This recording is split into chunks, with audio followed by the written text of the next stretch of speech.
부모는 잘하는 척, 모든 것이 완벽한 척, 실수도 안 하고 죄도 안 짓는 척, 이렇게 위선하고 포장하지 말라 이거죠. 부모도 정직하라 이거죠. 내가 힘들 땐 힘들다. 엄마가 감정이 어려웠고 하다는 것을 아이들에게 솔직하게 얘기해 줄 때, 그때 아이들도 부모에 대해서 더 신뢰도가 높아집니다. 또 부모가 자신을 믿어주지 않을 때, 이거 참 중요합니다. 저희 작은 아들은 참 큰 일을 많이 쳤어요. 근데 뭐 조용히 친 일이에요. 어떤 일이냐? 한 번은 전화 요금이 1,000불이 넘게 나왔어요. 그게 뭔지 아세요? 폰 섹스. 전화를 이렇게 뭐 그런 거 들려주는 게 있대요. 저는 모르는데. 그래서 우리 아들 큰애는 나가 있고 작은 애만 집에 있으니까, 그래서 아무개야 전화비를 이렇게 나왔는데 너 전화 이렇게 많이 썼냐? 그랬더니 엄마 나 전화 안 썼어 이러더라고요. 오케이. 그래서 전화해서 하고 막 싸웠어요. 너희들이 이거 우리 오버차지 했는데 너무 많이 했다. 그러면서 막 했어요. 그랬더니 전화회사에서 참 미국 사람 신사예요. 그랬다고 전화약을 평상시 우리가 내던 요금으로 이렇게 내라고 했어요. 근데 두 번째 달에 500불이 나왔어요. 그때는요 전화회사하고 싸울 기력도 없어. 그래서 주님 앞에 무릎 꿇었어요. 그랬더니 아나니아와 삽비라는 네 집안에 있느니라. 아나니아와 삽비라가 우리 남편이겠어요? 저겠어요? 누구겠어요? 우리 작은 아들. 근데 제가 아이한테 끝까지 얘기 안 했습니다. 끝까지 얘기 안 했는데 어느 날 이 녀석이 저한테 얘기하는 거예요. 엄마 그 전화 내가 썼어. 실토하는 거예요. 그때 그랬죠. 엄마 알고 있었어. 그랬더니 애가 놀래요. 근데 엄마 왜 나한테 얘기 안 했어? 아들이 안 했다고 했잖아. 아들이 전화 안 썼다고 했잖아. 엄마는 아들을 끝까지 믿고 싶었어. 근데 기도하는데 하나님이 알게 해주시더라. 제가 그랬어요. 그랬더니 애가 아무 말 안 해요. 그랬더니 그 다음부터 얘는요 비밀이 없어요. 비밀이. 그래서 부모님들이 좀 믿어주시라 이거예요. 자녀들이. 엄마가 너를 어떻게 믿어? 너 맨날 그냥 한다고 안 했는데 자꾸만 이런 말 하지 말고 애들을 좀 믿어주시라 이거예요. 믿어주시라 이거예요.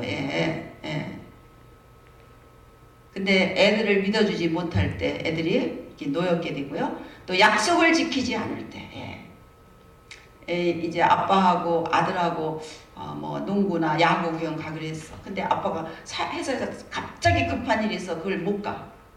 그러면 애한테 전화를 해서 그거를 양해를 구하든지 해야 되는데 당연히 약속 안 지켜도 된다는 생각을 하고 그냥 집에 오시잖아요. 그럴 때 애들은 굉장히 실망을 합니다. 그래서 아이들은요 아빠가 약속을 했든지 엄마하고 약속을 했든지 사정이 여의치 않아서 그 약속을 못 지킬 때 아이한테 사정 얘기를 하세요. 이렇게 돼서 이렇게 됐는데 아빠가 너하고 이 약속한 걸 꼭 지키려고 했는데 또 이런 일이 있어서 약속을 못 지켜서 아빠도 속상하다. 어떻게 하면 좋겠니? 그러면 아이들이 뭐라 그러는지 아빠 다음에 가도 되잖아요. 그냥 아빠 회사일 보세요. 애들이 이렇게 나옵니다. 근데 애들하고의 약속을 싹 무시하고 어떻게 해요? 아빠는 아빠 일을 하는 거야. 왜 제가 저렇게 화가 났어? 아이한테 묻잖아. 당신이 약속 안 지켜서. 그럼 내가 놀면서 약속 안 지킨 거야? 아빠가 이렇게 나온다면 이제 말 못하는 거죠. 말 못하는 거죠. 그래서 여러분이 아이하고 약속한 작은 약속도 어떻게 해요? 지켜주시라 이거죠. 그게 인격적으로 아이를 대해주는 겁니다.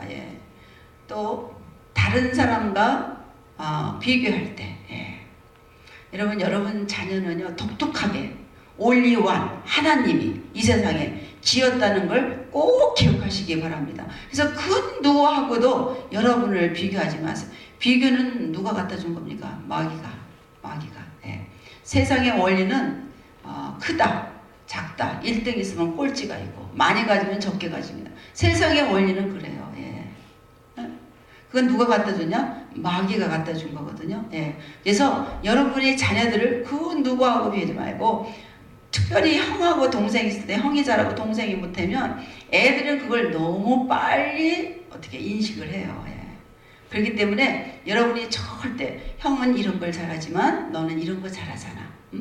그래서 형이 못하는 것 있으면 동생이 잘하는 거 있잖아요. 그래서 그것을 들어서 항상 여러분이 칭찬해주고 격려를 해줘야지. 야, 형은 이렇게 해서 이거 매번 이렇게 A 받는데 너는 왜 이것밖에 못하냐? 아이고 엄마 속상해 죽겠다. 여러분 그런 식으로 비교하지 말라 이거죠. 그래서 이 비교가 아이들한테 얼마나 나쁜지 몰라. 독을 먹이는 겁니다. 그 다음에 자녀를 무시할 때, 자녀를 여러분 무시하면 안 됩니다. 하나님이 형상으로 지음받은 자녀, 하나님이 나에게 위탁해진 생명의 끈으로 연결된 그 자녀. 내가 내 자녀를 볼 때 잘하는 놈도 있고 못하는 놈도 있고 또 잘하는 구석도 있고 못하는 구석도 있지 않습니까?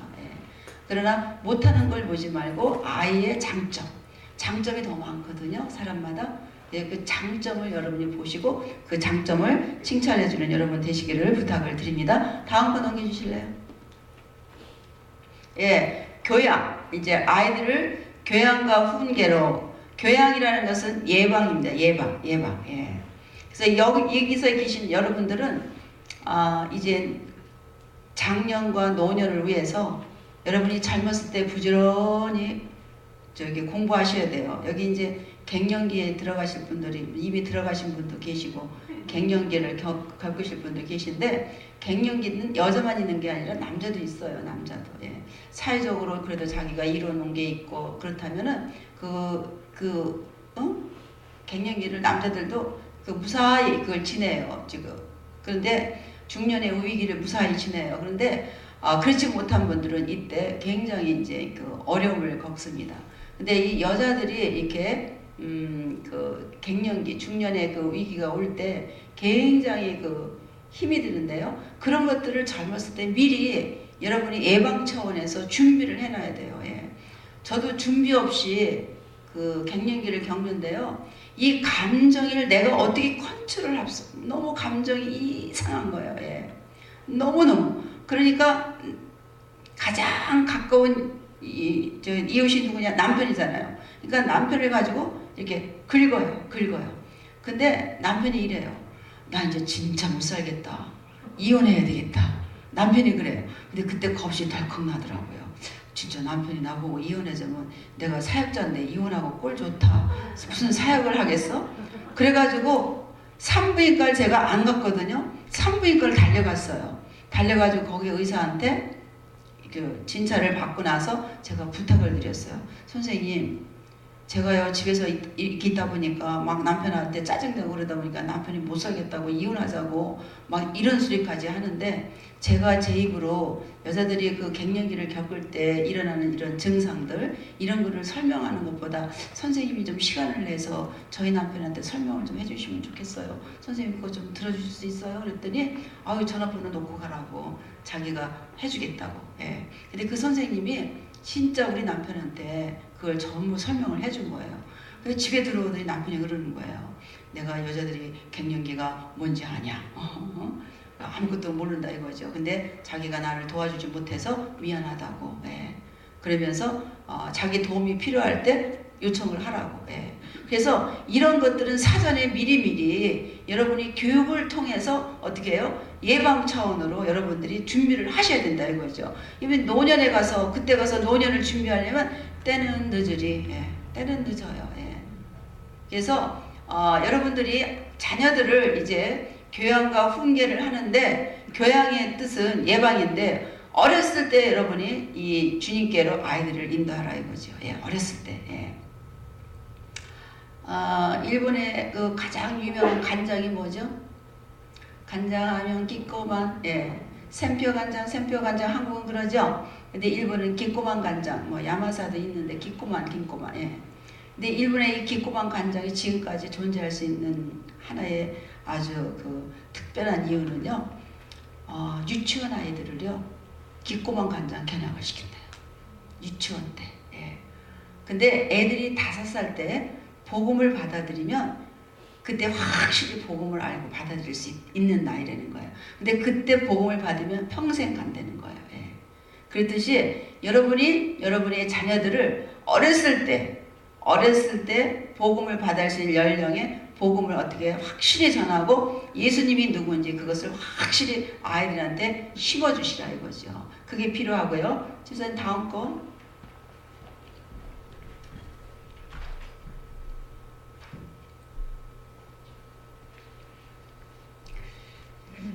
이때 이제 아이들이 이제 어렸을 때 아이들이 이제 4살 정도만 되면 그때는 이제 죄의식이나 이런 심판의식, 예. 이런 것들이 이제 생기기 시작하는 연령이에요. 그렇기 때문에 이럴 때 하나님의 은혜가 뭔지 이런 것들을 구체적으로 가르쳐주면 참 좋고요. 여기 이제 뭐 아기 가지실 분은 안 계시네. 예. 근데 혹시 몰라 늦둥이 주실지. 요즘에 늦둥이가 유행이니까. 예. 근데 이 태아는 6개월만 되면 외부 소리를 들어요. 예. 그 미국에서 오래됐죠. 그 아이가 아주 천재 아이가 태어났는데 그 부모를 인터뷰를 했어요. 특별히 태교를 부모님이 어떻게 했느냐, 아이를 뭘 가르치느냐 이런 걸 물어봤어요. 그랬더니 이 아버지가 하는 말이 우리는 특별한 태교한 거 없습니다. 그러나 이 뱃속의 아이하고 이 세상에 태어날 때까지 대화를 많이 했습니다. 근데 대화가 무슨 대화냐면 아침에 일어나면 애들 이제 태명 지어주잖아요. 그러면 아무개야 잘 잤니? 아빠도 어젯밤에 잘 잤어? 그러면서 아빠 오늘 이제 또 회사 나가면 아빠가 회사 갔다 올게. 엄마하고 잘 놀아. 그리고 회사 갔다 와서는 오늘 아빠가 회사에서 일을 하는데 이런 일이 있었다. 그럼 아빠가 속상하면 속상하다. 아빠가 기분 좋았다면 좋았다. 일상생활에 일어나는 모든 일들을 이 뱃속에 있는 아이한테 그냥 해준 거예요. 예. 그래서 천재가 되었다고 그것밖에 해준 게 없다는 거예요. 그랬듯이 임산부들이 이렇게 교회에 오잖아요. 교회에 오면 찬양을 하고 막 이러죠. 이제 그런 아이들은요, 태어나서도 벌써 음악이 나오면 막 이렇게 몸을 이렇게 하는 걸 여러분 많이 보셨을 거예요. 그리고 또 목사님의 설교를 늘 듣잖아요. 그러면 목사님의 음성을 이미 들었기 때문에 낯이 안 설어. 예, 참 희한하죠? 예, 낯이 안 설어해요. 예. 그래서 6개월 들면 아이들이 이런 걸 듣는다는 것. 그리고 두 번째 법이면은 계속적인 모범을 보이라는 거예요. 거기 고린도전서 11장 1절에 내가 그리스도를 본받는 자 다닌 것 같이 너희는 나를 본받으라. 참 저는 이 사도 바울을 보면 참 저도 사도 바울과 같은 삶을 살고 싶어요. 예. 어쩌면 이렇게 자기 생명을 조금도 귀한 것을 여기지 않고 복음을 위해서 자기 생명을 이렇게 바치고 달려갈 수 있는지. 저는 사도행전 26장만 보면 하나님 내 모습이 마지막 모습이 이런 모습이 되게 해주시옵소서. 저는 그렇게 기도해요. 거기에 보면은 이제 예루살렘에서 잡혀서 이제 로마로 이제 후송되어 가기 전에 거기 아그리파 왕과 많은 유대 지도자들 뭐 헬라 부인들 있는 데서 제수복을 입고 이렇게 쇠사슬을 묶인 채로 턱턱턱턱턱 걸어 나와가지고 예, 거기서 자기 간증을 합니다. 간증을 하고 나서 여러분들 이렇게 쇠사슬에 묶인 거 이거 말고는 여러분이 다 나와 같은 사람이 되기를 원합니다. 예, 그러면서 이제 로마로 이제 가지 않습니까? 예, 얼마나 멋진지 몰라요. 예, 얼마나 멋진지 몰라요. 그랬듯이 여러분 부모님들이 모범을 보이셔야 돼요. 성경에도 보면은 예수님이 모범을 보이신 장면이 많아요. 예. 상담 같은 것도 보면은 니고데모가 밤에 조용히 찾아오죠. 예. 그래서 어떻게 중생을 얻습니까? 그러니까 물과 성령으로 거듭나라. 근데 그 거듭나를 어떻게 해요? 네, 거듭나야 된다 했을 때 엄마 매오태에 들어갔다 나와야 되는 줄 알잖아요. 그러니까 예수님께서 답을 주잖아요. 그게 아니라 물과 성령으로 거듭나라. 예. 수가성 여인, 예. 참 비참한 여인이죠. 예.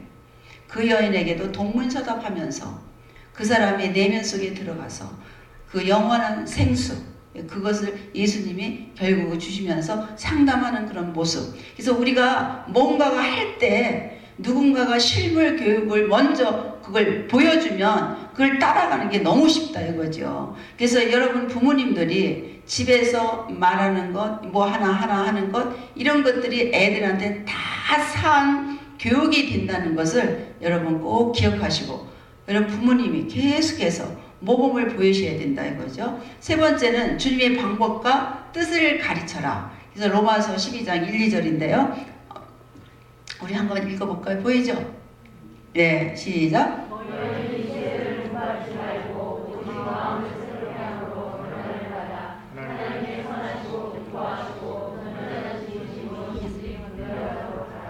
예.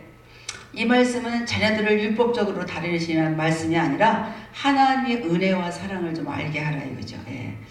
실수하고 이렇게 넘어졌을 때라도 다시 하나님 앞에 나아가서 하나님의 은혜와 그 하나님의 용서와 이런 것을 덧 입을 수 있도록 애들을 어떻게 해요? 하나님의 방법과 뜻을 가르쳐줘요. 너무 죄의식에 너무 죄책감에 이렇게 휩싸여서 사는 사람 참 많아요.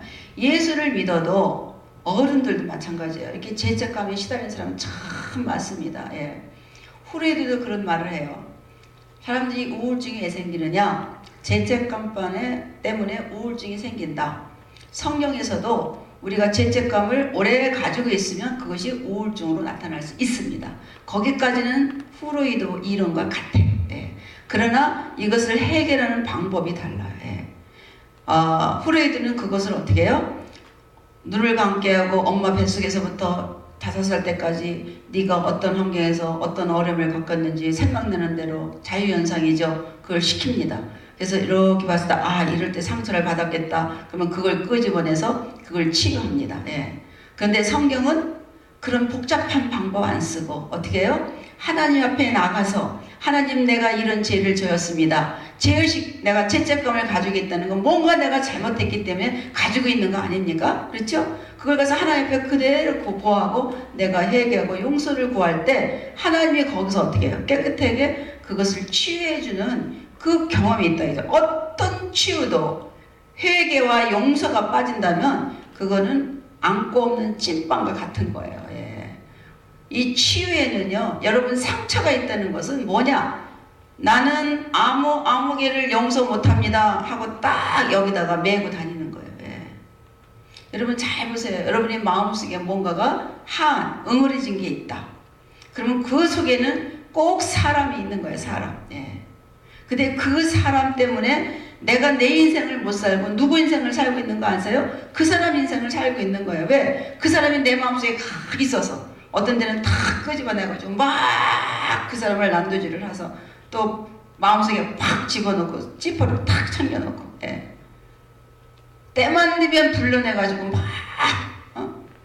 그 사람을 이렇게 때리고 욕하고 내가 마음속에서 그런다 이거죠. 예. 그러니까 내가 지옥을 느끼잖아요. 지옥. 예. 그러니까 하나님은 우리가 그런 지옥 속에서 사는 걸 원치 않기 때문에 하나님은 용서하는 법을 가르쳐 주시고 용서하라고 이렇게 말씀하고 있는 것을 봅니다. 그래서 아이들에게 삶 가운데서 어떻게 살아야 되는가? 사는데 삶의 기준이 뭔가? 하나님 말씀이 삶의 기준이 되어야 된다는 것을 분명한 이 표준을 여러분들이 제시해 주시기 바랍니다. 예. 그래서 아이들에게 실수해도 괜찮다. 인간은 잘못할 수도 있고 실수할 수도 있고 넘어질 수도 있고 그렇죠? 예. 그게 있다는 것을 여러분이 좀 가르쳐 주시고 그럴 때마다 우리는 하나님 앞에 나가서 하나님 앞에 자백하고 용서를 구하면 용서해 주신 하나님이라는 것을 여러분들에게 바로 알려줄 때 그 아이가 그렇게 할 수가 있는 거죠. 그 다음에 인정과 이 칭찬을 좀 해주어라. 예. 애들이 뭐 피아노를 친다든지 뭐라면 어머 잘 치네 너는 앞으로 큰 피아니스트 되겠다 이렇게 얘기한다면요 애는요 그게 굉장히 마음에 엄마가 나를 칭찬해 주니까 좋구나 그게 아니라 부담이 돼요. 부담. 예. 자기도 알아 내 실력을 근데 엄마가 너는 훌륭한 피아니스트가 되겠다 아니야 아이고 큰일 났다 나는 그랬을 때 아이한테 부분적으로 이 피아노 소리 굉장히 엄마한테 힘있게 들리네. 예. 어? 아이들이 방 잘 안 치우잖아요. 우리 작은 아이들 보면 방에 들어가면 제가 그래 엄마는 발을 어디다가 놓을지 모르겠다 이러면서 여기 하나 디디고 또 이 발을 어디다 놓을까 하고 아이고 여기 놓을 때 되는데 이게 비집고 놔야 되겠네 이렇게 하고 놓고 방에 들어갈 때 그래요. 두 다리가 그대로 나와 있어요. 바지 벗어놓은 거. 근데 심히 걱정되더라고요. 제가 저래서 결혼하면 저것 때문에 와이프하고 맨날 싸울 텐데. 그래서 저는 애들이 양말 뒤집어서 벗어놓잖아요. 빨아가지고 개에서 줄 때 절대 다 뒤집어 안 놔요. 그대로 갖다 줬어요. 예. 훈련을 그렇게 했어요, 제가. 내가 신을 때 뒤집어 신어. 엄마들 이거 뒤집는데 힘들거든. 그러니까 네가 뒤집어 신는 거 힘들면 양말 지대로 벗어나. 그리고 남편도 아이들도 벗어서 아무 데다 놓는다. 그러면은 먼저 얘기를 하세요. 가족 회의를 하든지 할 때 이제 아빠든지 너희들이든지 옷을 벗어서 빨래통에 넣지 않는 것은 엄마는 절대 빨지 않는다. 너희들이 입을 것이 없을 때는 벗어놓은 거 그대로 입고 가라. 속옷도 마찬가지고 양말도 마찬가지고 빨래통에 안 들어간 건 절대 안 빤다. 그리고 그 약속을 누가 지켜야 되냐면 엄마가 지켜야 돼요. 예. 진짜 빨지 말아야 돼요. 그래서 애들이 한번 경험을 하잖아요. 그러면 아이고 여기다 놨더니 엄마가 남편도 빨래통에 어떻게 넣게 돼요. 그거를 매번 말하면서 엄마 빨래통에 넣으라고 했는데 오늘 여기다 벗어놨어. 경험을 한번 시키는 거예요. 예. 그랬을 때 아이들이 이제 거기서 이제 하게 되죠. 근데 방에 들어갔는데 방을 이렇게 좀 애들이 치워놓잖아요. 엄마한테 야단 맞을까면.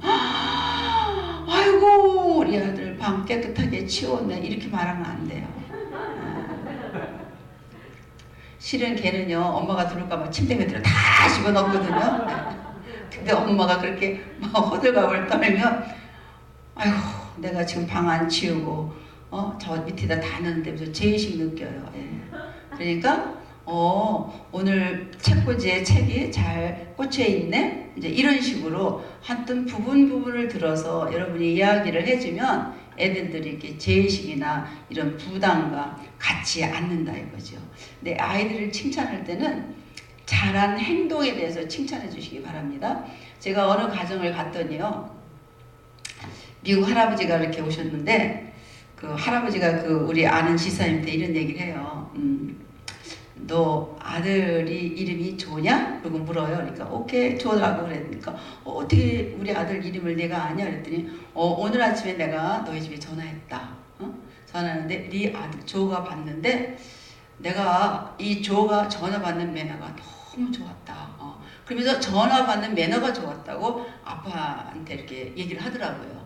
근데 이 아빠가 그 아들을 불러요. 아들을 부르더니 조 이분은 아무개 씨 하면 인사를 시켜고 오늘 네가 이분의 아침에 전화를 받았지 하면서 얘기를 하니까 그렇다고 얘기를 해요. 그러니까 이분이 지금 너를 칭찬했다. 무엇을 칭찬했냐? 너 전화 받는 매너가 너무 좋았다고 칭찬했는데 아빠도 마음이 너 때문에 이렇게 흐뭇하고 좋다고 그렇게 얘기를 해주더라고요. 제가 그걸 보면서 깜짝 놀랐어요. 나중에 주사님 어디서 자녀교육 세미나 공부했냐? 내가 물었어요. 그랬더니 자기는 안 했대요. 아주 훌륭한 그런 부모의 모습을 제가 봤습니다. 그래서 아이들이 행동을 잘한 거 있죠. 그런 행동을 잘한 것을 이렇게 칭찬해주고 격려하면 아이는 더 선한 행동을 많이 할 수 있는 그런 아이들이 될 수가 있습니다. 또 아이들에게 독립심과 자발성을 좀 길러주세요. 예. 스스로 선택하고 스스로 노력할 수 있는 그런 아이가 좀 되게 해드라 이거죠. 제가 아까 오다가도 우리 저를 타갖고 온 집사님한테 자식보다 부모가 더 오래 살 것 같으면 다 해줘라.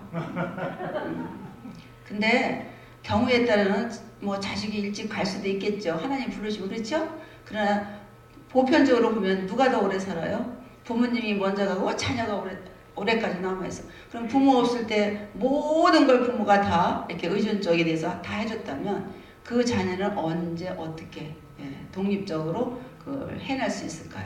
그래서 애들이 이게 자발성을 기르는 이런 훈련들 여러분들이 이렇게 어렸을 때면 훈련을 시켜줘야 돼요. 신발끈 매는 것도 애들이 그냥 어렸을 때는 하고 싶어 하잖아요. 그러면 엄마는 급해 죽겠는데 애가 그걸 한다니까 처음에는 해보라고 했다가 안 되니까 이래네! 그러면서 막 해서 이제 시켜갖고 나가잖아요. 예? 그 5분, 길어봤자 10분도 안 걸려. 그렇죠? 예. 이제 그거 기다리지 못하거든요. 그러면은 매번 그렇게 어머니가 하면 애들 자발성 기르는데 굉장히 이게, 스스로 못합니다. 부모를 전부 이렇게 의존하게 하려고 독립을 못해요. 예. 그리고 뭐든지 엄마 이거 해주세요. 예. 애들 왜 그 우유 먹고 뭐 아침에 엄마들이 경쟁이죠. 이렇게 여기는 날씨가 춥고 어떤 때 비가 오면 엄마는 자켓 하나 가지고 가게 하고 싶은데 애는 싫다고 막 그럴 때 엄마는 싸우죠. 이거 입어! 아니면 감기 걸려! 막 이렇게 싸우잖아요. 그럴 때 엄마가 어떻게 하는지 아세요? 자켓이 그 하나가 아니잖아. 빨간 자켓 입을래? 노란 자켓 입을래? 그러면 자기가 선택을 해야 되거든요. 그러면 하다가 자기가 이렇게 선택을 해요. 예. 우유도 안 먹고 막 이러잖아요. 근데 엄마가 우유 한 잔 먹고 싶어. 그럴 때는 너 이게 빨대에다 먹을래? 컵으로 먹을래? 예. 그러면 선택을 해야 되잖아.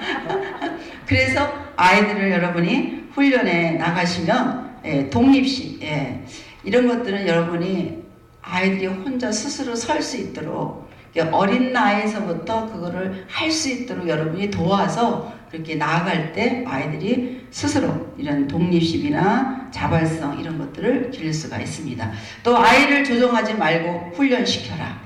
디모데전서 4장 7절과 또 거기에 보면은 고린도전서 9장 25절에서 27절인데요. 여러분 부모님들이 뒤에서 아이를 이렇게 조정해주면요, 아이들이 이렇게 모든 것이 부모가 뒤에서 이렇게 해주다 보면 본인 스스로가 뭔가를 이렇게 보고 느끼고 그걸 분별하고 자기 스스로 그거를 선택하고 결정하는데 굉장히 지장을 많이 받습니다. 예를 든다면 엄마 난 내 짝하고 못 앉겠어. 응? 학교에서 내 짝 때문에 걔 때문에 맨날 선생님한테 혼나. 그러면 유능한 어머니 이런 분은 어떻게 해요? 그래?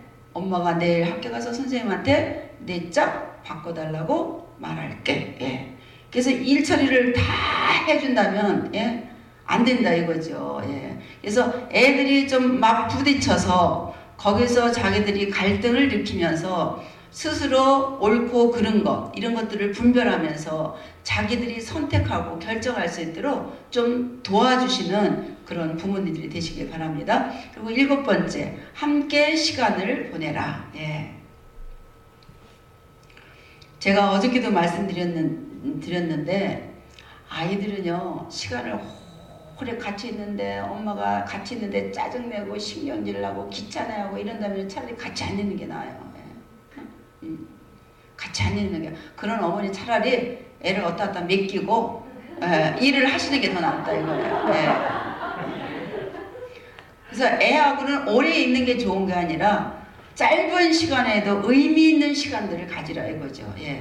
그리고 엄마도 아이들한테 좀 이렇게 엄마도 몸이 힘들고 짜증날 때가 있잖아요. 그럴 때 애한테 좀 얘기를 하세요. 지금은 엄마가 혼자 있고 싶다. 엄마가 지금은 힘들이 들다. 엄마를 좀 쉬게 해다오.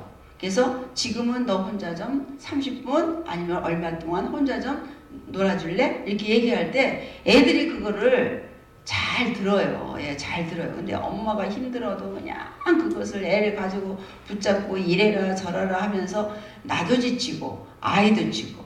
여러분 5살 먹은 아이하고 운동선수하고 둘이 놀면 누가 먼저 지치는지 아세요? 맞아. 운동선수가 먼저 지쳐요. 그러니까 5살 먹은 아이가 그만큼 활동량이 많다는 거예요. 걔 못 쫓아다닌다니까 선수가 지쳐서.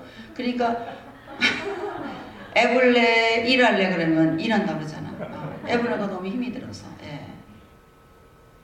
그래서 부모님들이 그 아이를 볼 때는 같이 있는 것보다 이게 훈련을 어렸을 때부터 시켜. 어저께 얘기했지만 만 4개월이 지나서 훈련에 들어가면 그 아이가 이제 그 시간에 맞춰서 훈련을 하기 때문에 제가 큰아들 집에 가면 걔는 하루 집에서 있어도 하루에 스케줄이 다 있어요.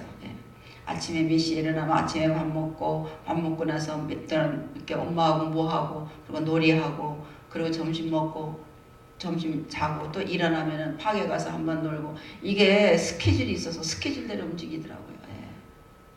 그러니까 애들이 그걸 잘 따라오는 것을 제가 보았습니다. 그렇기 때문에 아이하고 많은 시간을 보낸다는지 못해서 그것 때문에 여러분 마음 아파하지 말고 단 짧은 시간에도 아이하고 의미 있는 시간, 소중한 시간들을 여러분이 가질 때 아이들 마음속에도 부모가 이렇게 떠나 있어도 항상 내 마음에 엄마는 나랑 같이 있다, 아빠는 나랑 같이 있다, 이런 것들을 이제 아이들이 알게 되는 거죠.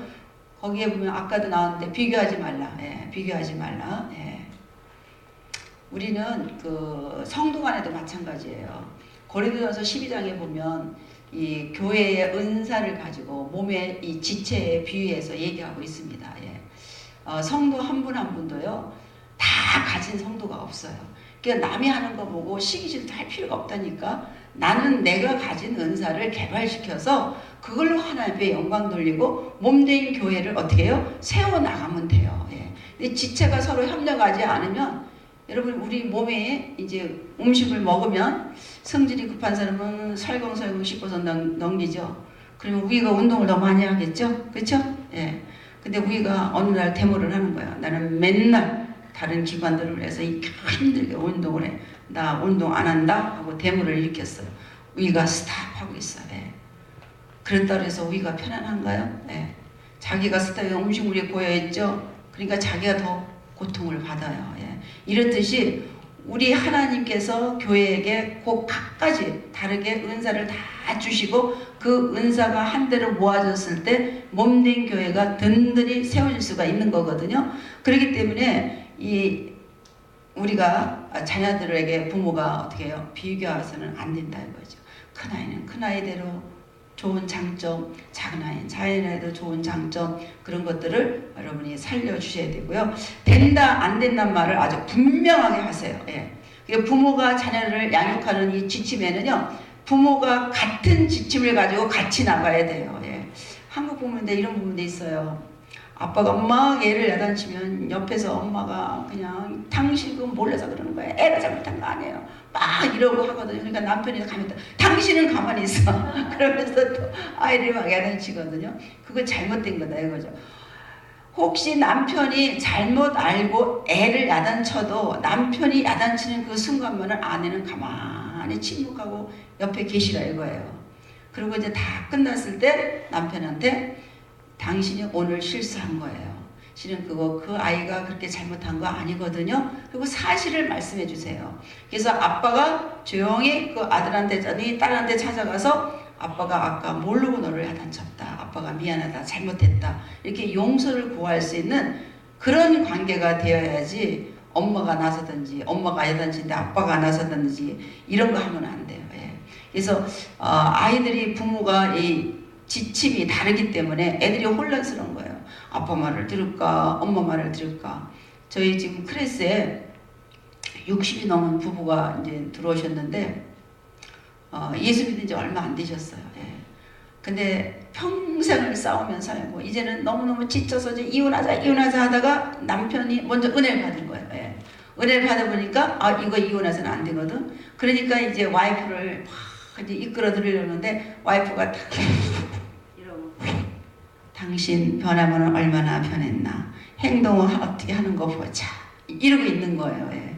근데 이분이 이제 주일날 하는 클래스에 들었다가 아이고 이거 처음 듣는 얘기네, 내가 이런 걸 진작 알았어요, 부부가 관계가 더 좋았을 거, 막 이러면서 수요일날 저녁반에 그 결혼과 그 가정생활의 원리 공부하는데 거기를 이제 첫날 혼자 오셨더라고요.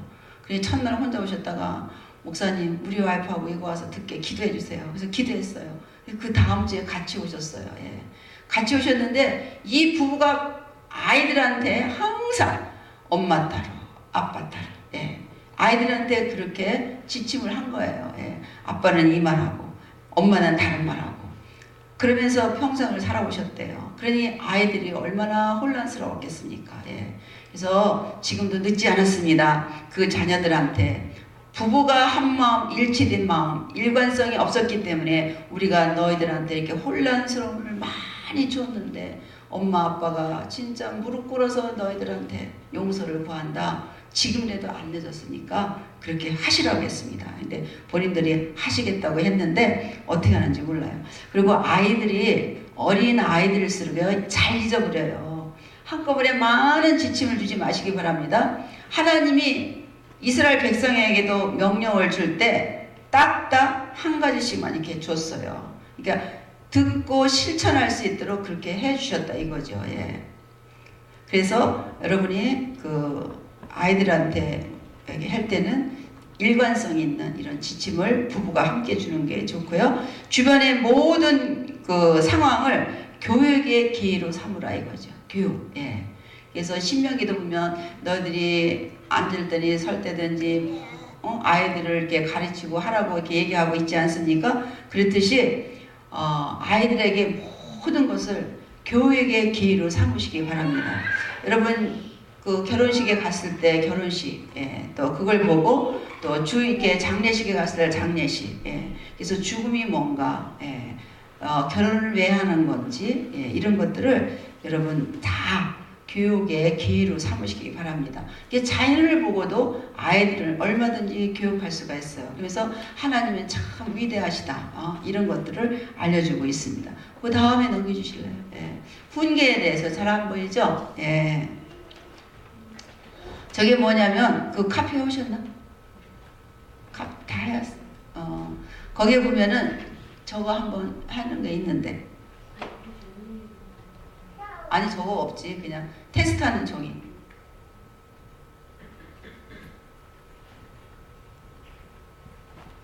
저걸 보면요, 가정마다 이제 저렇지 않은 가정도 있겠지만 보통 허용주의 가정이 있고 방임주의가 민주주의가 권위주의 가정이 있어요.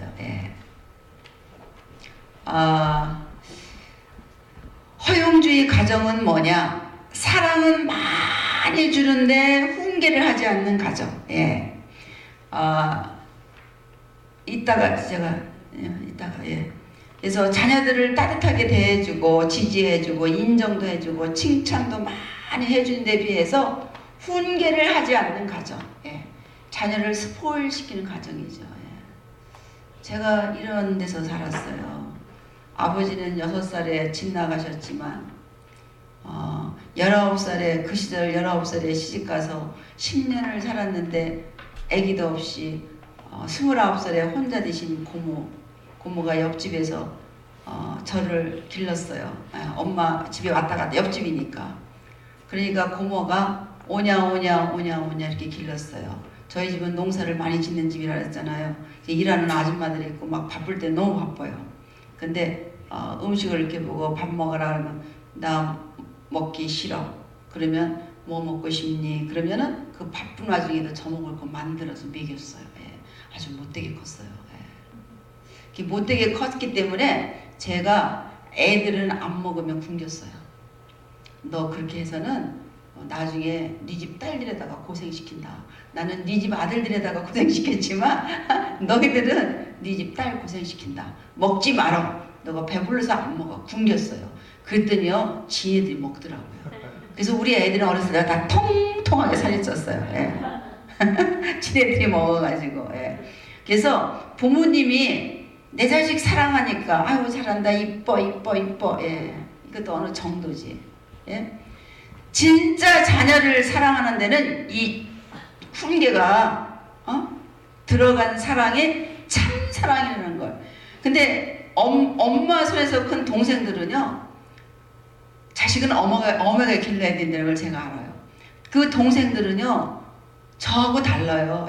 저하고 달라서 부모님을 얼마나 이렇게 존경하고 부모님을 깍듯이 섬기는지 몰라요. 근데 저만 못되게 큰 거예요. 저만. 그러니까 저희 고모가 조카기 때문에 엄마는 동생들을 때려서 잘못하면 그렇게 길렀어요. 왜? 내 속으로 난 내 자식이 사랑이기 때문에 저희 엄마는 매를 드신 거예요. 근데 고모는 조카잖아요. 제가. 그러니까 저 조카 아무리 이뻐서 옆에서 저를 기르지만 매를 못 드셨던 거예요. 그냥 오냐 해달라는 대로 다 입에 원하는 거 다 해주고 이렇게 했던 거예요. 그러니까 제가 이것을 고치려니까 얼마나 힘들었겠습니까?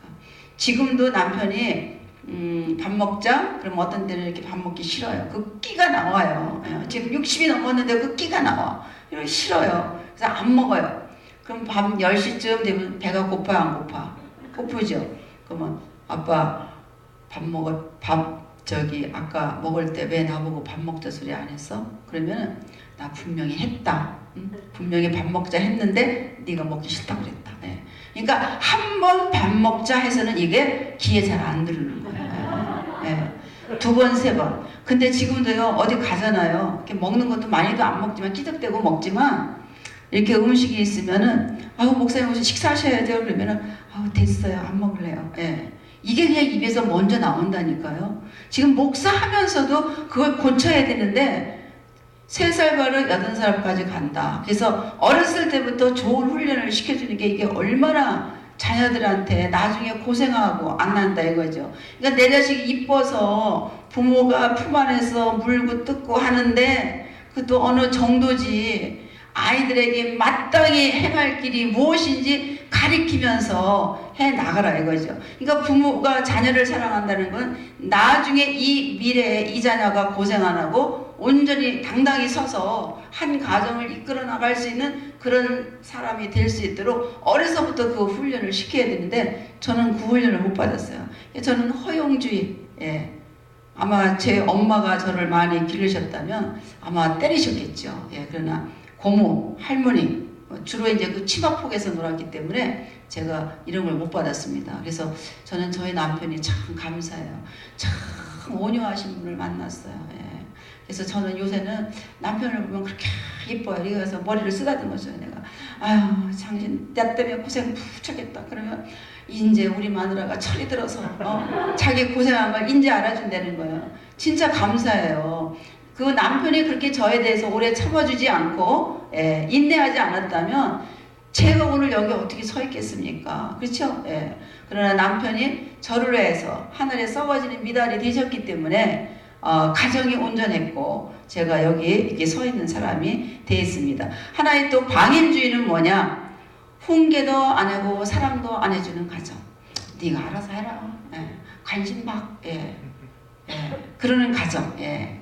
굉장히 이렇게 이런 무관심 속에서 자란 자녀들은요 정서적으로 안정이 없습니다. 예. 그 다음에 권위주의 가정. 예. 이 권위주의 가정은 뭐냐? 사랑은 많이 안 줘. 자녀를 이렇게 사랑하는 거는 유교에 좀 어긋나. 속으로 사랑하면 되지. 뭐 근자에서 입김해서 사랑한다 말하고 뭐 이러나. 예. 그게 됩니다. 근데 후은계는 엄하게 하는 거죠. 좀 율법적인 가정이죠. 또 권위로 아이를 다스리는 이런 가정. 예. 어떻게 보면 부모가 너무 좀 폭군적인 그런 부모 밑에서 자라는 아이들. 이제 이런 아이들은요 위축감이 생기기 쉬워요. 위축감. 예. 그 다음에 이제 민주주의 가정이 있는데 이 가정은 뭐냐? 사랑도 해주고 훈계도 하는 것. 사랑 속에는 훈계가 빠지면 그것은 온전한 사랑이 아닙니다. 참사랑이 아니에요. 제대로 된 사랑이 아닙니다. 예. 근데 사랑 속에는 훈계가 있는데 이 두 가지를 같이 병행시켜서 아이를 기르는 이런 가정. 여러분 가정은 어때요? 여러분 부모님들은 지금 어느 쪽에 많이 키우신 것 같아요? 예? 한번 본인들을 한번 진단해 보시기 바랍니다. 어때요? 우리 손집사님은? 민주주의 가정? 거기도 왔다가 허용주의도 왔다가 왔다 갔다 하는 것 같아요? 권위적인 것 같아요? 어때요 우리 집사님 가정은? 왔다 갔아요? 예, 예. 한국 가정은 허용주의와 권위적인 그런 가정이 참 많습니다. 예, 예. 허용주의와 권위적인 그런 가정들. 예. 그러니까 맹목적인 사랑이 그 사랑이 진짜 사랑이 아니라는 거. 네. 그 다음 또 넘겨주실래요? 예. 그거 이제 그냥 넘겨주세요. 예. 훈계의 원리, 성서적 책망을 위한 질문들. 이건 부모님이 부모의 자녀에게 한번 해보는 거예요. 예. 나의 교훈과 지시는 분명한 것과. 예.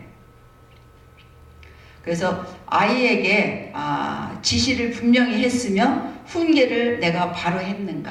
예. 이런 것들을 한번 보시고요. 자녀들의 불순종의 동기가 부담스러운가 혹은 필요한가. 예. 부모님 권위에 도전하는 건가, 반항심인가, 아니면 게으름인가, 부모님의 명령 자체가 부담이 되는가, 예. 또 아니면 자녀들이 너무 피곤하기 때문에 애들이 그런가. 이제 이런 것들을 좀 살펴보시라 이거죠. 예.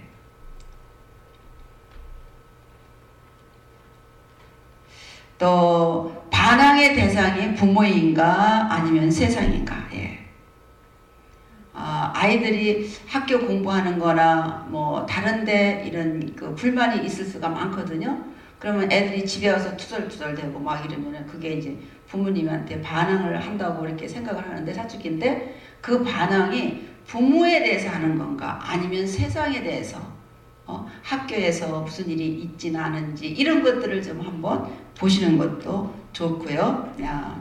또 네 번째 보면 자녀의 행동은 그의 개인적인 목표와 어떤 관련이 있는가.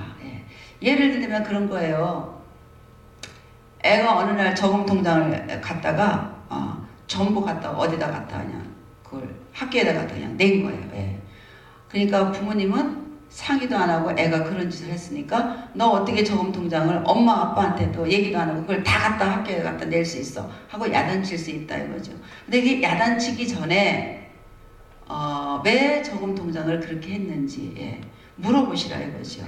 그러면 만약에 그 학생이 학교에서 반장인데 학교에서 무슨 일 때문에 저금통을 모아서 돈을 모으기를 한다.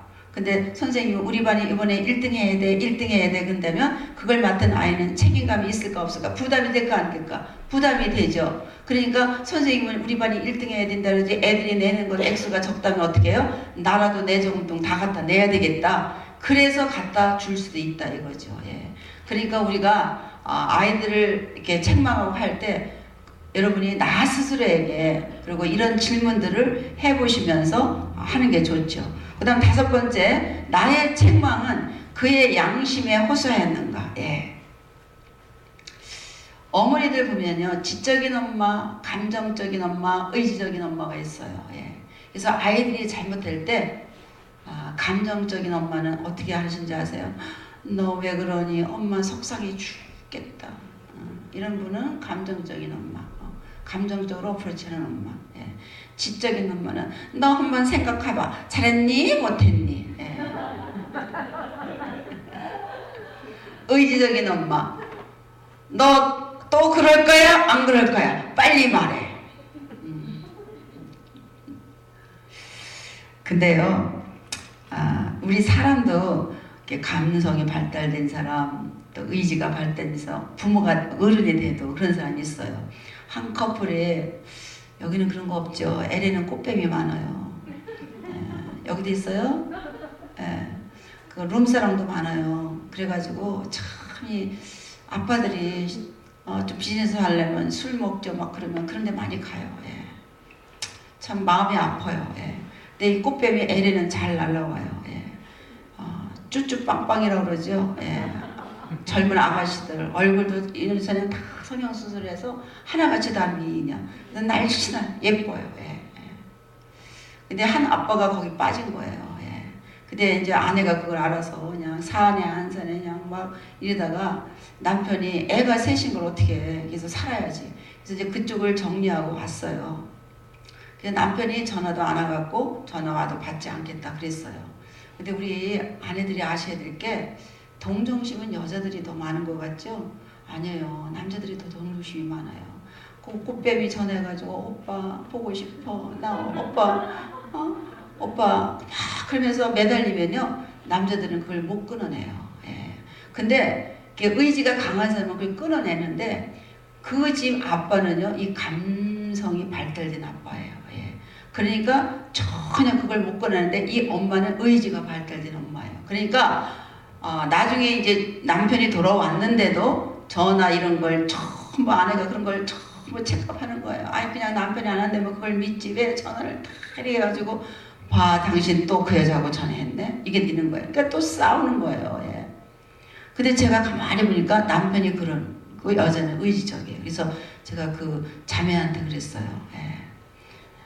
집사님은 의지적이라 그게 발달됐기 때문에 내가 이걸 이렇게 하겠다 한번 결단을 하면 그렇게 하는 사람이다.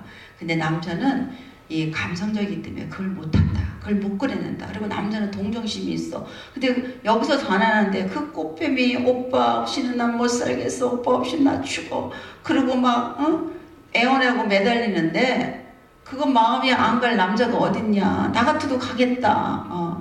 그러니까 남자들이요 바람 피고 이렇게 들어오잖아요. 그러면 재미있게 논 장난감을 빼앗긴 그런 허전함이 있어요. 예. 그래서 남편이 바람 필 때는 여자들이 긴장했다가 돌아오면은 긴장이 풀리잖아요. 그때 조심해야 된다니까. 이 허전한 마음을 우리 아내들이 그걸 잘 채워줘야 되는데, 이제 돌아왔으니까 믿었다 됐다 했을 때 다시 또 허전한 마음이 그 자리로 갈 수가 있는 거거든요. 예. 그래서 단계적으로 좀 네가 해라, 이렇게 스텝 바이 스텝으로 이렇게 해서 남편을 좀 도와주라, 이렇게 얘기를 했더니 그래서 그런 거예요 하고 이해를 했어요. 예. 그래서 이제 남편하고 당신 내가 도와줄게, 그러면서 얘기를 오고 가다가 지금은요 그 부부가 얼마나 재밌게 사는지 몰라요. 예. 예. 진짜 그때 막 그 꽃뱀 때문에 난리 부렸을 때 이혼했다면 지금의 행복이 그대에게 있겠느냐고요. 예. 없어요. 예. 그래서 여러분 어머니들도 내가 지적인지 이렇게 웃으세요. 경험 있으세요? 꽃뱀 예방 교육하는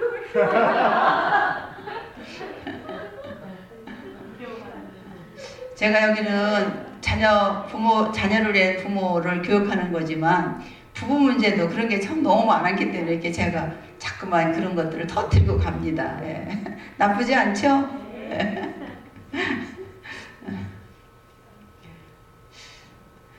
그래서 내 남편이 어떤 면이 강한가, 내 아내는 어떤 면이 강한가. 그러니까 그것을 무슨 일을 할 때도 마찬가지예요. 예. 의지적이고 좀 추진적이고 이제 이런 사람은 한번 하자 하면 착 하고 나가는데, 예. 그러지 못한 사람은 어떻게 뒤로 오늘 못하면 내려지 뭐, 그게 뭐 이렇게 급해. 이렇게 되면 이제 그게 또 하나의 부부싸움의 원인이 될 수도 있는 그런 거예요. 그래서 내 남편을 좀 아셔야 돼요. 내 아내를 좀 아셔야 돼요. 그리고 우리 아이들도 어떤 면이 발달되었는가, 예, 그런 것들을 좀 아면 엄마가 그것 때문에 매번 애가 이제 실수하고 잘못할 때 그것 때문에 어떻게 해요? 끌탕 안 한다 이거죠.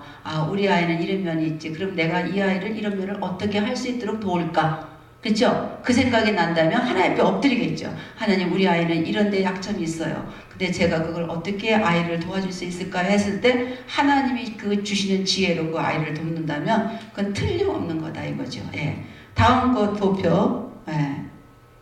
거기 보면 엄마들이 이제 아이들을 이렇게 책망할 때 그 바깥에 오는 신체적인 이제 강근과 체벌이에요. 이렇게 애들을 이렇게 매를 든다든지 이런 거예요. 그 다음에 결심해라 이거예요. 정.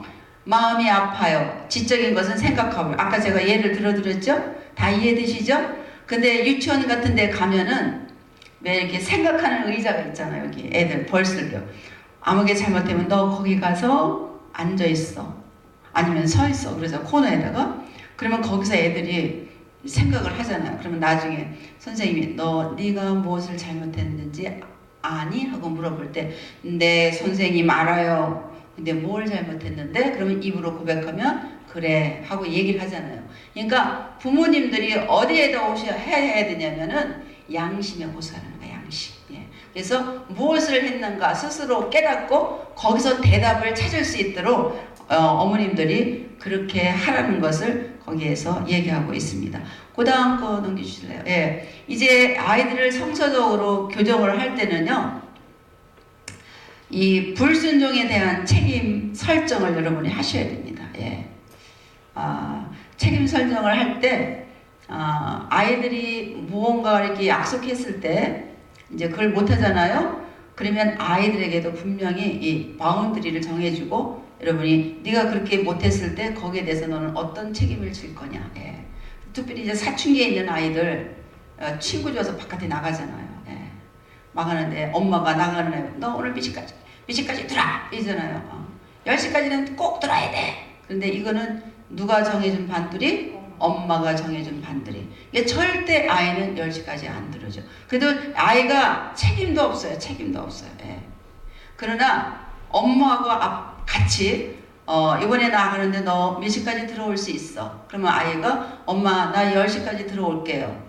근데 만약에 10시에 못 들어오면 어떻게 할래? 그러면 엄마 다음 주말에 나갈 때 내가 30분 빨리 들어올게요.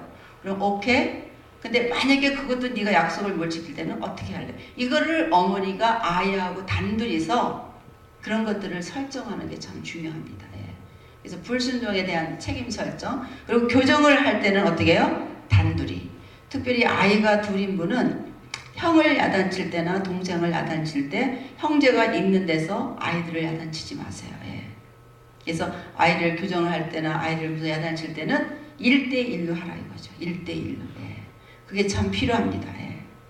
그리고 징계의 원인이 얼굴 표정을 유의하시라. 예. 이건 뭐냐면 아이들이 엄마 지금 화났어? 하고 묻죠. 그럼 엄마들이 어떻게 하는지 해서 엄마가 화가 무슨 화가 나! 하고 소리를 깨 질러요. 근데 목소리는 이미 화난 것을 표명하고 있어. 그렇죠? 예. 그래서 여러분들이 화가 났으면 지금 엄마가 화가 났어. 혼자 이렇게 내버려 좀 둘래? 예. 10분만 엄마 혼자 있을게. 아니면 20분만. 그냥 저리 가서 혼자 있어. 그게 아니라 엄마 지금 감정이 상했으니까 엄마 혼자 10분만 혼자 이렇게 내비놔 둘래? 그럼 아이들은 그걸 어떻게 해요? 그렇게 해줘요. 예. 그래서 얼굴 표정에 여러분 참 유의하시고요. 징계의 원인이 사랑임을 깨달으라. 히브리서 12장이에요. 예. 육신의 아비도 자기 자식을 징계하거든. 하늘에 계신 하나님 아버지는 우리를 더 징계하지 않겠느냐. 징계를 받을 때는 즐거워 보이지 않으나 징계 후에는 의의 평강한 열매를 맺힌다. 이렇게 말씀하고 있습니다. 그래서 사랑하기 때문에 징계한다는 것. 예. 그리고 어저께 말씀드렸죠? 예. 너희들이 잘못할 때 아빠가 그것을 너희들을 바로잡지를 안 하면 하나님 앞에 아빠도 불순종하고 있다는 것을 아이들에게 알려주시기 바랍니다. 예. 그랬을 때 아이들이 잘못했을 때 징계를 받을 때 아빠, 엄마가 나를 사랑하기 때문에 내가 올바른 사람, 좋은 사람이 되라고 이렇게 징계한다는 것을 아이들이 알을 때는 그 징계가 상처로 남지를 않습니다. 예. 그 다음에 하나님의 궁극적인 권위를 설정하라. 예. 이것도 조금 전에 말씀드린 거랑 똑같은 거예요. 예. 하나님은 그 자녀를 사랑하시는데 우리를 지으신 목적은 선한 일을 위해서. 그래서 우리가 예수 그리스도 믿고 온전한 자로 봉사의 일을 하고 선한 일을 하기 위해서 우리를 계속해서 이끌어 가십니다. 그렇기 때문에 하나님이 우리를 사랑하시기 때문에 하나님 아버지는 그 누구도 징계를 하시면서 올바로 인도해 간다는 것. 그리고 매를 사용하라. 이 매는요 아무 때나 때리면 안 돼요. 그냥 닥치는 대로. 예. 그거는 내 감정에 의해서 다스리는 거지 절대 애들을 올바르게 다루는 방법이 아닙니다.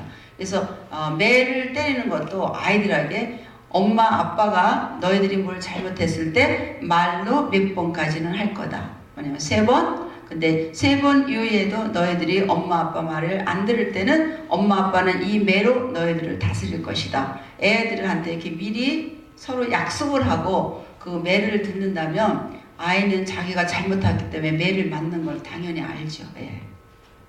또 약속을 이행하라. 아까 얘기했기 때문에 그건 제가 더 설명 안 해도 될 것 같고요. 징계 후에 꼭 의료가 있어야 됩니다. 예. 아이들을 이렇게 야단쳤을 때 심하게 매를 듣고 그랬을 때는 가서 이렇게 다시 이렇게 끌어안고 사랑으로 보듬어 주는 것. 예. 이게 좀 필요하고요. 또 보상의 문제를 함께 토의하라. 예. 아이들에게 때로는 보상이 필요할 때도 있습니다. 예. 보상이 필요할 때는 아이들에게 그저 그냥 애들이 줘도 그냥 안 줘도 그런 정도의 보상이 아니라 애들이 뜻밖이다 할 수 있을 그런 보상을 좀 해주시면 애들이 참 많이 달라지는 것을 좀 봅니다. 예. 그리고 오해로 인한 징계 시 용서를 구하라. 아까 제가 말씀드렸죠. 예. 모르고 이렇게 아들을 야단쳤을 때는 아이들한테 용서를 구하는 그런 부모님들이 되시기 바랍니다. 그 뒤에 표 하나 얼른 좀 보여주실래요? 예. 징계와 훈계. 여기서 징계는요, 영어로 하면 punishment, 훈계는 discipline입니다. 예. 근데 이제 우리 히브리서 12장에 징계라고 나온 징계는 punishment가 아니라 discipline이에요. 예. 영어로 그렇게 나왔습니다. 징계와 훈계, punishment와 discipline의 그 차이점은, 초점은 징계는 어디에 맞추면 과거. 예. 근데 훈계는 어디에 둬요? 미래. 그래서 목적이 뭐냐? 징계는 벌 주는 데 있다면 미래는요 교정하고 성숙된 아이로 변하는데 그 목적이 있다는 걸 꼭 기억하시고요. 태도는 징계할 때는 아이들이 분노와 좌절감이 생겨요. 예. 분을 쌓고 아이들이 좌절감을 갖는데 훈계할 때는 그게 사랑과 관심으로 아이들이 받게 됩니다. 예. 그리고 결과는 아이들이 죄의식과 분노를 갖게 되고 또 훈계는 애들이 더 예의 바른 아이가 되고 더 이 친밀감에 부모와 친밀감이 더 생깁니다. 그리고 자녀들이 맛보는 그 차이는 뭐냐면 징계는 아이들이 복수심을 갖게 돼요. 예. 그리고 위축됩니다. 예. 그런데 아이들을 이렇게 훈계할 때는 이 부모의 관계가 더 친밀해지고 안정감을 맛보는 그런 아이들이 될 수가 있습니다.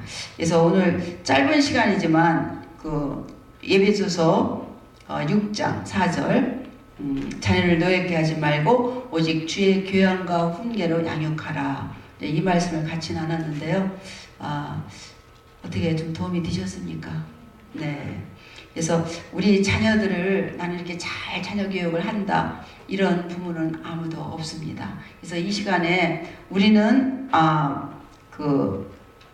우리 부모에게 자녀였습니다. 자녀. 그렇죠? 우리 부모에게 자녀였고 또 우리도 결혼해서 또 자녀를 두었습니다. 예, 자녀를 두었기 때문에 여러분이 지금 내 부모님이 어떻게 했을 때 내가 놓여왔던가, 예, 어떤 때 내가 싫었던가, 예, 이런 것들을 좀 잘 생각해 보시기 바랍니다. 한국 부모님들은요, 그런 게 있어요. 뭐든지 다 잘해줘야 부모가 되는 줄 알고 착각하시는 분이 있어요. 그래서 자녀가 나중에 성장했을 때도 자녀에게 당당하지 못한 부모가 있어요. 내가 저 자식한테 뭘 해줬다고 자식 덕을 봐. 이제 이러는 부모 있거든요. 이런 것들은 잘못된 것입니다. 부모는 마땅히 공경을 받아야 되는데 왜 공경을 받아야 되느냐? 그 몸을 빌어서 그 자녀가 태어났기 때문에 생명을 전달받았기 때문에 그 부모는 마땅히 공경을 받아야 된다고 성경에 그렇게 가르치고 있습니다. 그렇기 때문에 우리 여기에 계신 우리 부모님들이 여러분 부모에게 여러분이 서운하게 했던 것, 여러분을 아프게 했던 것, 그런 것이 있다면 먼저 용서해 주시는 여러분이 좀 되시기를 바랍니다. 제가 제 간증을 마지막으로 이제 오늘 설교를 마칠 건데요. 제가 말씀드렸죠. 아버지가 6살 때 집을 나가셨다고. 그런데 저는 다른 형제보다도 아버지를 참 좋아했던 것 같아요. 근데 저희 집이 제사를 1년에 몇 번씩 지내는데 아버지가 장남이기 때문에 제사 지내는 날은 와야 돼요. 명절 때, 추석 때 뭐 이런 때는 오셔야 돼요. 근데 제가 10살 때 이 아버지가 공무원이기 때문에 집에 못 오셨어요. 근데 저는 아버지가 오시는 날에는 잠을 설쳤어요. 아버지가 새벽이라도 와서 문 두들면 내가 얼른 나가서 문 열어줘야지. 그리고 밤을 새웠어요. 근데 한 번 안 와, 두 번도 기다려다나, 세 번째 안 와. 그 해는 아버지가 못 오셨어요. 근데 제 어린 마음에 아버지를 너무 그리운 마음이 나중에는 미움으로 변하고, 미움이 나중에는 어떻게 증오심으로 변하는 거예요. 예. 그래서 10살 먹은 제가 아버지한테 편지를 씁니다. 뭐라고요? 나 놓기만 하면 자식이냐? 부모가 부모의 책임을 다해야 부모지. 당신은 이제 내 아버지 아니다. 내 아버지는 죽었다. 내 아버지는 죽었다. 이제 나는 아버지 없다. 그리고 편지를 당돌하게 써서 보냈어요. 예. 그리고 진짜 아버지가 와도 그 아버지를 아버지라고 부르진 않았어요. 제가 얼굴은 봐도 부르지도 않았어요. 그리고 얼마나 사신 줄 아세요? 20년. 예. 근데 제가 결혼할 때요, 그 아버지가 오시겠다는 거예요. 그래서 제가 그랬어요. 그분이 누구 아버지? 제 아버지는 죽었어요. 우리 아버지는 없어요. 근데 그분 오시면 나는 예식 안 해요. 그러니까 제가 고집 있는 걸 알거든요. 그러니까 못 오게 했어요, 아버지를. 그래서 결혼하는 오빠가 저 손을 잡고 들어갔어요. 예. 그래서 아버지하고 그렇게 저는 등을 쌓고 당신은 내 아버지 아니야. 그러고 살았어요. 근데 제가 미국에서 이제 30살에 예수를 믿고, 예. 예수를 믿고 성경을 읽는데 그날따라 마태복음 6장 14절 15절이 제 마음에 탁 걸리는 거예요. 내가 사람의 과실을 용서하면 천부에 계신 하나님 아버지도 내 과실을 용서하지만 내가 사람의 과실을 용서하지 않으면 나도 내 과실을 용서하지 않는다. 그 말씀이 탁 걸리면서 아버지가 생각이 나는 거야. 아버지가 생각나면서 큰일 났네. 나는 우리 아버지를 맨수처럼 생각하고 아버지를 아버지라고 한번 부르지도 않았는데 하나님이 우리 아버지 용서 안 해주면 나도 여기 과실을 용서 안 했는데 큰일 났네. 하나님 나 어떡하면 좋아요. 그러면서 하나님 앞에 기도하기 시작하는 거예요. 예, 기도하면서 아버지를 용서할 수 있도록 도와주세요. 도와주세요. 막 그 기도하는 거예요. 그럼 밤에 또 꿈을 꾸면 맨날 아버지한테 큰절하는 꿈을 꾸는 거예요. 예. 근데 저는 아버지가 어디 사는지 전화번호가 뭔지도 몰랐어요. 그런데 제 여동생이 샌프란시스코 살았어요. 그래서 제가 아무개야 너 아버지 전화번호 안 했더니 제가 아버지라는 단어를 했다고 언니 어디 아파? 예. 언니 어디 아파? 별일 없어? 그래서 아니 그냥 전화번호 하나만 줘봐 그냥 적어놓으려고. 예. 제가 이런 디테일한 얘기는 안 하고 전화번호를 적었어요. 이제 어느 날 기도하면은 용기가 나요. 저 전화를 탁 해서 수화기를 다다다다 이렇게 돌리려고 이렇게 하면은 마음속에서 미쳤어. 그 아버지를 어떻게 용서해요? 수화기 탁 내려놓고. 예. 그리고 또 막 괴로운 거예요. 그러기를 한 3, 4개월 한 것 같아요. 예. 근데 나중엔 제가 미치겠다고. 너무 힘드니까. 그래서 어느 날 기도를 막 하고 일어났어요. 일어나서 그냥 오늘은 꼭 내가 아버지한테 아버지 용서해드리고 나도 용서를 구해야 되겠다. 그 마음 가지고 전화를 했어요. 그랬더니 저쪽에서 여보세요 하고 나오는데 남자 음성이 들려요. 그게 저는 제 아버지 음성인지 몰랐어요. 예. 그래서 제가 그랬어요. 실례지만 누구세요? 그랬어요. 그랬으면 보통 저쪽에서 저는 아무개입니다 얘기하잖아요. 근데 되묻는 거예요. 전화 주신 분이 누구십니까? 하고 묻는 거예요. 그래서 제가 저 미국 LA에 사는 아무개입니다. 이렇게 얘기하려고 저 LA 이렇게 저 미국 LA 여기까지 얘기했어요. 그런데 여기서 우는 소리가 들리는 거예요. 울음소리가 들면서 아무개야 제 이름을 부르는 거예요. 아무개야 내가 네 애비야. 그러면서 아버지가 우시는 거였어요. 예. 그래서 제가 그때 아버지한테 아버지 제가 잘못했어요. 아버지 저를 용서해 주세요. 예. 그러면서 그 아버지한테 용서를 구하고 아버지를 용서해주고 그 자리에서 제가 예수 그리스도의 복음을 전했어요. 아버지 나를 이렇게 변화시켜 주신 분이 딱 한 분 계신데 예. 그랬더니 너를 그렇게 변화시킨 분이 누구냐. 내가 그분을 한번 만나보고 싶다 그러시더라고요. 근데 그분은 아버지 만날 수가 없어. 근데 그분은 바로 하나님이고 예수 그리스도야. 그러니까 아버지가 예수 그리스도를 믿어야지 천국에 가실 수 있어요. 그래서 했을 때 저희 아버지가 너를 그렇게 변화시킨 분이 바로 그 하나님 예수가 그분이라면 나도 그분을 믿고 말고 그러면서 했을 때 제가 이제 거기서 뭘 깨달았는지 아십니까? 여러분 누가 보면 탕자의 비유가 나오잖아요. 탕자 둘째 아들이 가가지고 거지가 돼서 아버지 집에 품꾼의 하나로 써달라고 내가 이제 다시 돌아오잖아요. 근데 상거가 아직도 먼데 저 멀리서 희미하게 거지 형상을 하고 터덜터덜 걸어오는 그 모습 아버지가 먼저 알아보고 달려갔어요. 예. 저는 20년 동안 그 목소리가 아버지의 음성인지도 모르고 저는 살았어요. 근데 아버지는 전화했을 때 실례지만 누구세요? 했을 때 이게 내 딸 아무개구나 하는 것을 아버지는 아셨어요. 여러분 부모와 자식 간이 그렇게 다른 거예요. 11살 때 등 돌리고 당신은 내 아버지 아니야 하고 돌아섰을 때 그 아버지는 이 품 안에다가 제 음성을 간직하고 이 딸이 언제 돌아올까? 네. 이 딸이 언제 나한테 돌아올까? 거기서 아버지는 그것을 기다리고 계셨다는 것을 제가 거기서 이제 느낀 거예요. 그래서 아무리 자식이 부모를 사랑한다 해도 부모의 사랑을 비교할 수가 없는 거예요. 예. 그걸 이제 거기서 깨달았는데 하나님 아버지의 사랑은 우리 부모의 사랑보다 더 승하다는 거예요. 예. 그래서 우리도 한때 우리 부모의 자녀였는데 그 부모가 나한테 손해게 한 거, 잘못한 거 있다 이거죠.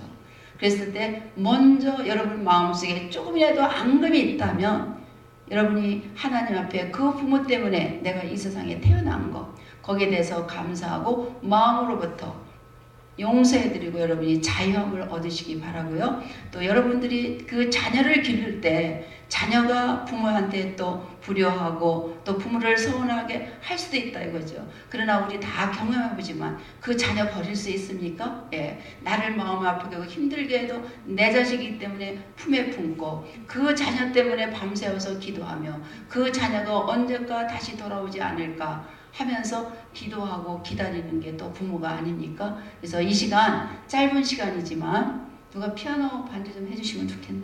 예, 하시는 분이 있으면 피아노 반주 좀 해주시면 사모님이 또 우리 같이 먼저 혹시 여러분이 부모님이 천국에 가서도 괜찮아요. 예, 천국에 가서도 괜찮고 있다면은 여러분이 그 부모님을 부모님 감사합니다. 사랑합니다. 나를 이 땅에 태어나게 하신 것만으로도 나는 부모를 마땅히 공경하고 그 부모를 섬기고 했어야 됐는데 내가 부모님이 살아있을 때 그렇게 못한 거 있다면 여러분 회개하시고 용서를 구하시고 그리고 여러분 자녀들에게 나도 똑같은 상처를 줄 수 있는 부모라는 것 그거를 여러분이 받아들이시는 그런 분 되시기를 바라면서 이 시간 다 같이 주여 삼창하고 기도합니다. 주여! 주여!